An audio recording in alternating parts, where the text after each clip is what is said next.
No, I know. I do understand what you're saying. You just said. Then you should understand what a meta level argument is. You just said it's a meta level argument. Right. And I see here from your good friend, Ananias, right? Father Deacon Ananias, which I've read his paper and was very interesting, actually. Too bad you didn't understand it. Yeah, too bad I didn't understand it. I mean, it was so terrible. He contradicts himself up and down on the same page.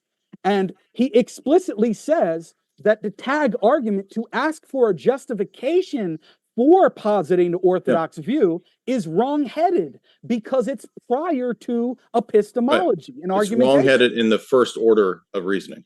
Okay, so then there is That's my point. There is no justification by the criterion. By first order reasoning. By the criterion problem you were You're asking. not listening. By the criterion problem you were asking me about. Do you have a justification for the claim that the Eastern Orthodox position alone suffices for the grounding transcendentals? Do you have a justification that meets the criterion of justification that you're asking? The first part is the absurdity of your worldview in our case in this debate, and the second part is the coherence and the grounding work that the Orthodox Christian worldview does for things like universals, laws of logic, objective ethics, identity over time. All those metaphysical principles make sense in a world that's where God is the creator. Okay, Jay, which is exactly what I said. So, Jay, and the problem of orthodoxy in orthodoxy argument, does Alan Siegel, from your reading of his two powers in heaven, does he say that the two powers in heaven view is heretical? Yeah. Okay. Do Siegel and Boyarin consider the two powers in heaven view akin to logos theology? They relate. I don't know if they'd be akin. Okay, they relate it. So, is logos because theology, it goes back to Philo. Is logos theology heretical according to Orthodox Christianity, meaning the theology of Philo? Is that heretical? Yeah, Philo's position would be binitarian. Okay. According to Boyarin, John Baer, and the Catholic Encyclopedia, was Justin Martyr a proponent of logos theology or Orthodox Trinitarianism? I think that Justin had a form of logos theology and Trinitarianism. Okay. Is Justin Martyr a saint in the Orthodox Church? He is, and we addressed this in the Inspiring Philosophy stream, all of your arguments. Is it permissible to pray to him? We asked for his intercession. Okay. So when he declares that Jesus is another God and says that the Son is a product of the Father's will, are those heretical positions? There might be a lack of clarity there, but we already addressed this in the Inspiring Philosophy stream. Is it heretical to believe that the Son is a product of the Father's will? There's probably some lack of clarity there if that's an authentic text. Yeah. Is it heretical to believe that the Son is a product of the Father's will? Yeah. If he means it in that sense, we would say it's wrong. Okay. Is it heretical? It could be. Okay. So it's permissible to pray to heretical saints, correct? Well, we don't automatically think that if somebody got something wrong, they're necessarily a heretic. I mean, Augustine made many mistakes too. Many heresies? Well, a heresy is decided to be a heresy. He believed in the filioque, right? Augustine believed in the filioque, right? Correct. Is that heresy? When it becomes known as a heresy, yes. Okay, so now it would be heretical to believe in that. That's what councils are for, correct. Okay, thank you very much. So, do Etheres believe in divine simplicity, Jay? I don't remember. You don't know if we believe in divine simplicity. Well, you say that not in the sense of absolute divine simplicity. Are we occasionalists? Some. Is Ibn Taymiyyah an occasionalist? Ibn Taymiyyah's position seems to be that created causes actually happen, but God can also reverse them. But he doesn't seem to affirm a strict occasionalism. Okay, so is he an occasionalist or not? You don't know? I just answered that. Does he believe in secondary causality? He says that they're not necessary, but God can change them. Does he believe in secondary causality? It's a basic term. I just answered that. Yes or no? Does he believe in secondary causality? I just answered it, dude. You didn't answer it. I did. Does he believe in secondary causality? You want me to read you his position from the book? I just asked you, does he believe in secondary causality? It's a yes or no question. I'll give you a chance to respond, Jay. We've run out of that 7 minutes. Okay, yeah, no problem. Yeah, the best of my understanding of his position is that he thinks that there is real causality in the world.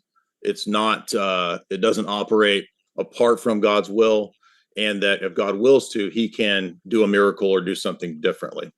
So I couldn't figure out what exactly his position is, because I think it's a bunch of contradictions. So what's up next? Are we doing? This will be 7 minutes of you interrogating Jake, and then we'll go into the closings before the Q&A. All right.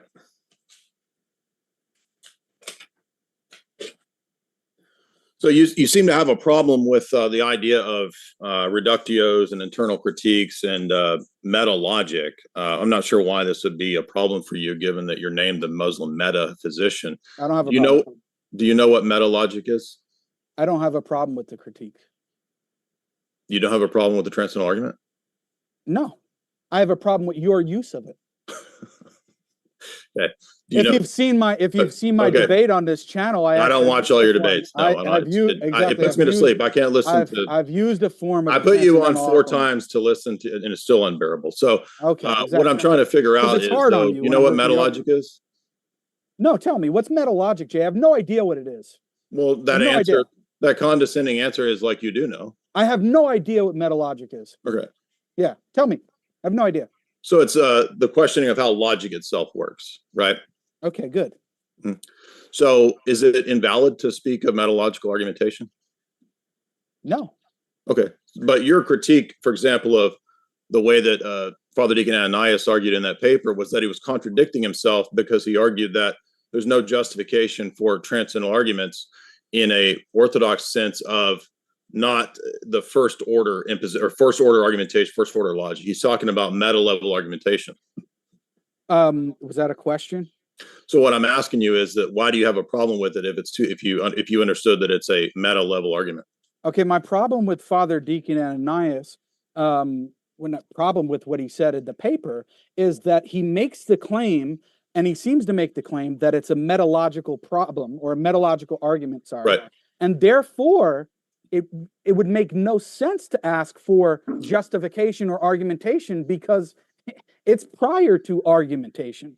That's what. Yeah, but that's still a form of you can still justify it. It just becomes a paradigm level justification. Yeah, I understand that, but that's not what my criticism is. My criticism is that then later in the paper, he seemingly does try to justify it when he says, and he talks about, which I gave the quote, I don't want to waste your time, where he says, "For only in the Orthodox doctrine of God, we will see that God is the necessary condition, is rational, omniscient, transcendent, and so on and so forth." Right. That was what I was saying. He starts giving all of those reasons, right, which is the exact same thing that I would do. So what's the problem? Well, you have a different metaphysic, as I pointed out in my opening statement and in the critiques about your ideas of self-evident truths. So you have a different metaphysic. I agree with that, but then it comes down to, don't you agree that then it comes down to the difference in our metaphysics, which are the debates? That's what we're supposed to be. Yeah, debating. But your starting point was self-evident truths of reason. I know that you claim that you also start with the direct perception or intuitive, whatever sense that you have of Allah. I'm lying about that? Huh? Do you think I'm lying? No, but I'm saying that it bypasses and ignores the question of the first principles of natural theology or reasoning, which you're committed to. Yeah, but I thought that you, as an Orthodox, believe that the nous, in the same manner, is a legitimate thing to appeal to. That's a two-quote way. It's a two-quote way. No, it's not. It's saying that, no, it's not. It's saying that because of the same fact that we are debating metaphysics. Yeah, but I have a similar position. The difference, though, right? But the difference is that in letter 234 of Basil, which was my closing statement, which I had to rush through. If people want to go back, they can screenshot it.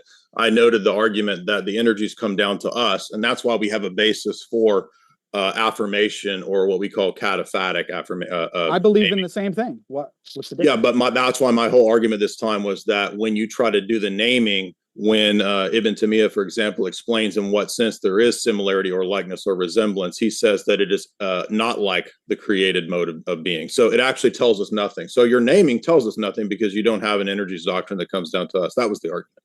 I do. We do have the same doctrine in terms. No, you don't. Yes, we do, in terms of the energies coming down. When an energy comes down, does it attach to a human being? It has nothing to do with attaching. It has to do with how we predicate. That's the argument here. Yep.